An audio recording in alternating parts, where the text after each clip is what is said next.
RPF, GRP व stand संचालकों की हठधर्मिता। 400 से अधिक ऑटो स्टेशन परिसर से नदारद, यात्री हुए परेशान। प्रयागराज में सिंहस्थ के चलते नागदा स्टेशन पर यात्रियों का आना जाना अत्यधिक है। ऐसे में आरपीएफ और जीआरपी ने स्टेशन परिसर से ऑटो हटाने के निर्देश दिए। ऑटो चालक संघ के आह्वान पर सभी चालकों ने ऑटो जीनिंग परिसर में खड़े कर दिए, जिससे यात्रियों को दिन भर स्टेशन से ऑटो नहीं मिले और असुविधा का सामना करना पड़ा।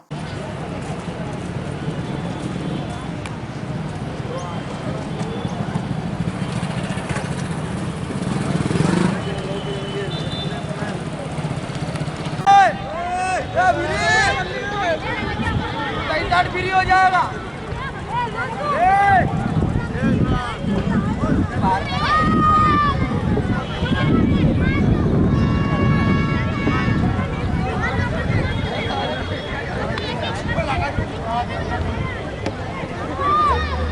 रेलवे स्टेशन परिसर में पार्किंग का ठेका होने से ऑटो चालकों को दुविधा हो गई है। लगभग 2-3 दिनों से स्टैंड संचालक और ऑटो यूनियन के बीच बातचीत चल रही थी, लेकिन कोई रास्ता नहीं निकला। बुधवार की दोपहर में आरपीएफ और जीआरपी ने संयुक्त रूप से चालकों को निर्देश दिए कि आप स्टेशन परिसर से ऑटो हटा लें, अन्यथा प्रति 2 घंटे तक 10 रुपए की अदायगी करनी होगी। ऑटो चालक संघ के अध्यक्ष समरोज खान ने चालकों के हितों को देखते हुए टीआई अमृतलाल गौरी को बुधवार की दोपहर में एक पत्र दिया, जिसमें बताया कि आंदोलन की प्रथम चरण में सांकेतिक रूप से सभी ऑटो को कृष्णा जीनिंग परिसर में खड़ा किया है, जिससे नागदा स्टेशन पर आने वाले यात्रियों को दिन भर ऑटो नहीं मिले।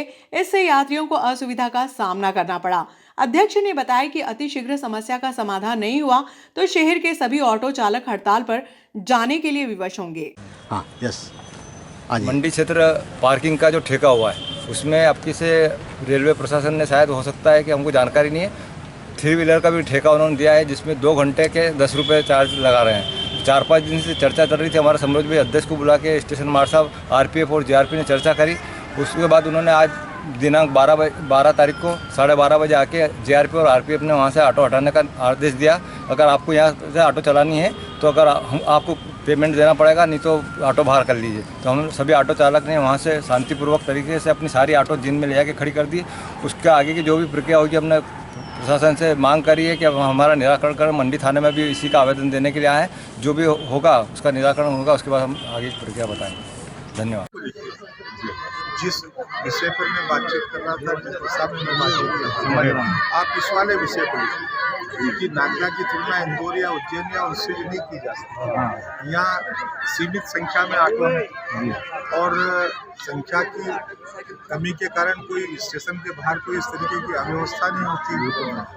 एक तो इस बात को ध्यान में लाइए, और दूसरा ये कि यहाँ इतना ज़्यादा व्यवसाय और व्यापार भी नहीं है कि इतना पेट या कर सके कोई भी ऑटो वाला, कोई भी ऑटो चलाने वाला इंदौर और वहाँ पर चलना संभव हो सकता होगा। उनका इतना बड़ा व्यापार मार्जिन होता है, व्यापार होता है, यहाँ इस तरीके की व्यवस्था नहीं है, तो हम इसको सहन कर पाने में असमर्थ। तो ये तीनों चीज़ आना चाहिए। उसमें का आप ज्ञापन दो, तो अभी मैं उसको डीआरएम को उस ज्ञापन को भी यहाँ से मेल करके फिर जब सुबह उससे बातचीत करूँ तो क्या इसका रास्ता निकलता है वो आपको कोशिश।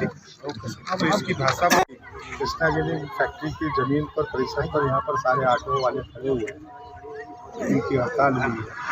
तो मैं चर्चा के बतौर इन लोगों के यहाँ पास मिलने के लिए आ गया कि क्या कारण है, किस लिए खड़े। तो मुझे आज ही जानकारी में मिला कि स्टेशन के बाहर जो ठेकेदार का वाहन स्टैंड का जो ठेका हुआ होता है, उन लोगों के द्वारा इनसे कहा गया है कि आप जो भी अंदर प्रवेश करेंगे तो वो 20 रुपये शुल्क देंगे। इस कारण इन्होंने अपनी हड़ताल की है। तो जब ये विषय इनका आया है, इन लोगों ने भी अपना ज्ञापन दिया है, मैंने भी डीआरएम को अभी बातचीत किया है। तो इसका जो भी समाधान निकलेगा, उन्होंने कहा है हमारा रेलवे का इस तरीके के ऊपर से आदेश है, ऊपर से ही इस तरीके की व्यवस्था बनाई गई कि किसी भी स्टेशन के बाहर जो पैसा शुल्क देने वाले ऑटो हों वही अंदर जाएं, ताकि वहाँ पर अत्यधिक संख्या ना हो, वहाँ की व्यवस्था सुचारू रूप से संचालित होती रहे। तो हमने उनसे आग्रह भी किया है कि इसकी तुलना इंदौर, उज्जैन, रतलाम या बम्बई या बड़े शहरों से नहीं की जा सकती है। नागदा छोटा स्थान है, यहाँ इतने ज़्यादा ऑटो भी नहीं है कि स्टेशन के बाहर कोई अव्यवस्था होती हो। यहाँ इतना व्यापार भी, व्यवसाय भी नहीं है कि ये पर सवारी के हिसाब से या पर ट्रिप के हिसाब से या वहाँ खड़े रहने के हिसाब से कोई शुल्क को अदा करें। ऐसा हमने उनसे आग्रह किया है।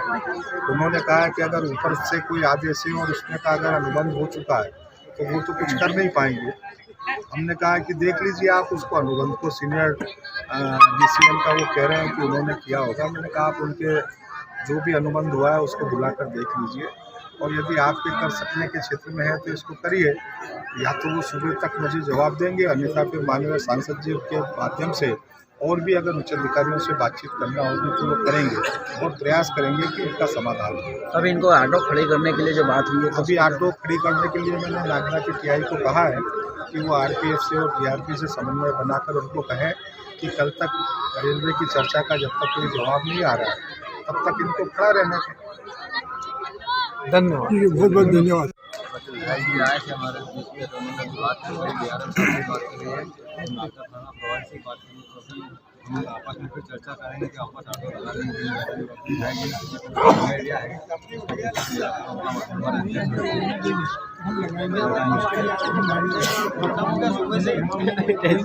बुला रहे हैं क्या?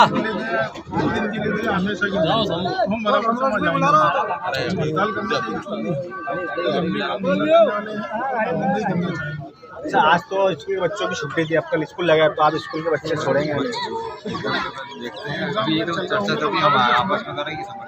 तो ऐसा होता है कि विधायक जी ने बात करी है,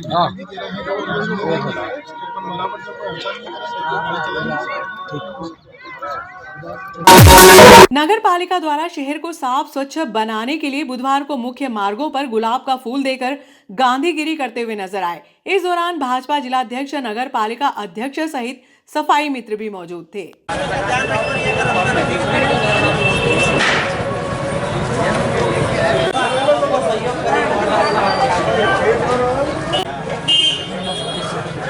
आप आराम से पप्पू भैया उधर हो जाओ ना, इस साइड आप ले लो, उधर आ जाओ ना इस साइड आप।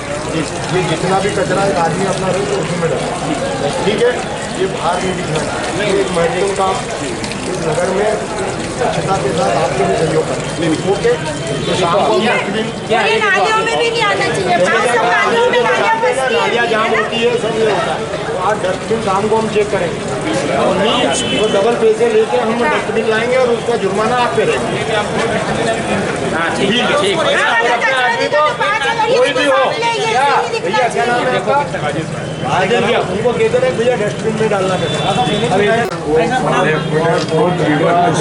उस साइड जाओ ना भैया, उस साइड चले जाओ सामने। और बेटा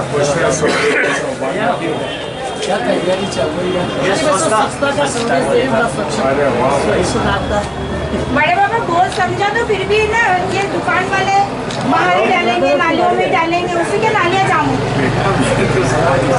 हाँ, आज गांधीवादी तरीके से दे रहे हैं, कल फिर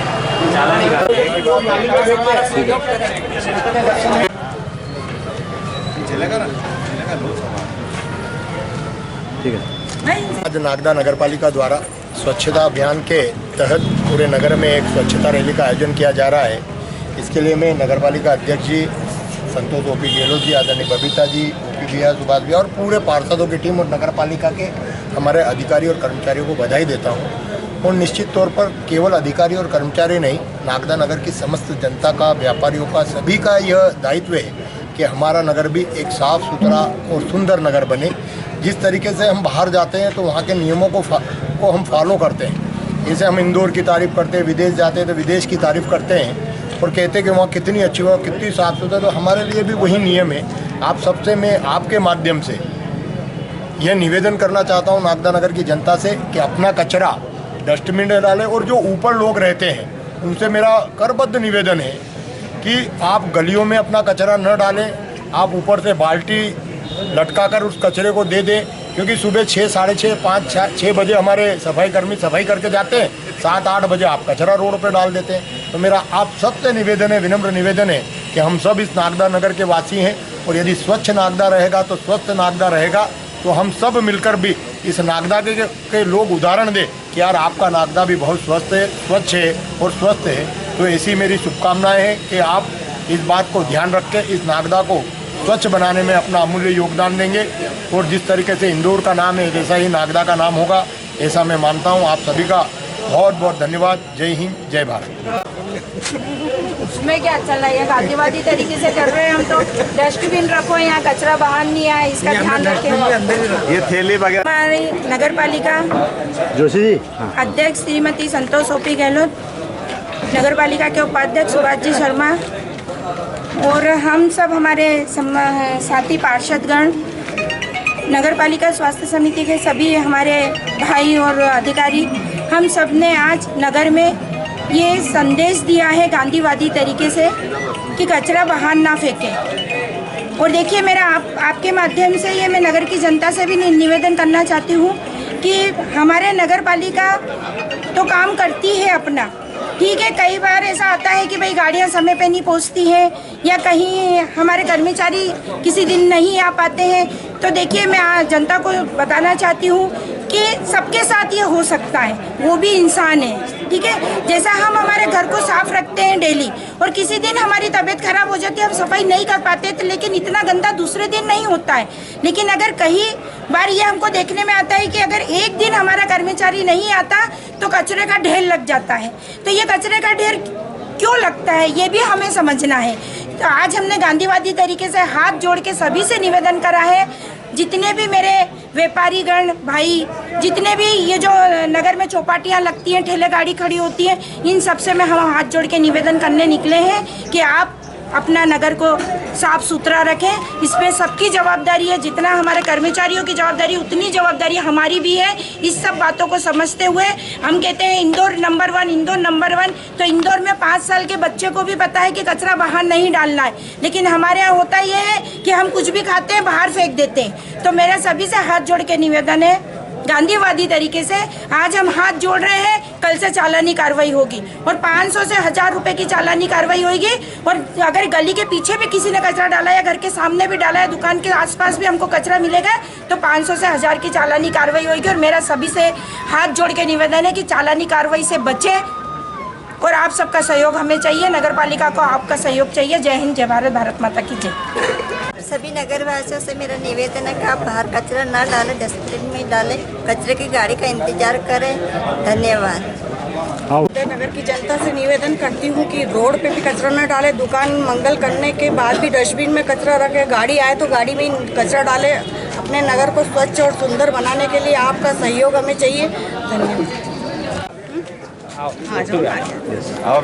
स्वच्छ नागदा स्वस्थ नागदा, इस नारे के साथ आज हमने पूरी नगर पालिका परिषद की टीम, हमारे सारे पार्षदगण, हमारे मंडल के यशस्वी अध्यक्ष आदरणीय विजय पटेल जी, हमारे जिलाध्यक्ष राजेश धाकड़ जी, हमारी सभापति बहन बबीता रघुवंशी जी, हमारे नगर पालिका अध्यक्ष जी संतोष गहलोत जी, हमारी भावना भाभी, अनिता भाभी, हमारे उपाध्यक्ष सुभाष शर्मा जी, बिट्टू भी कर्मचारी।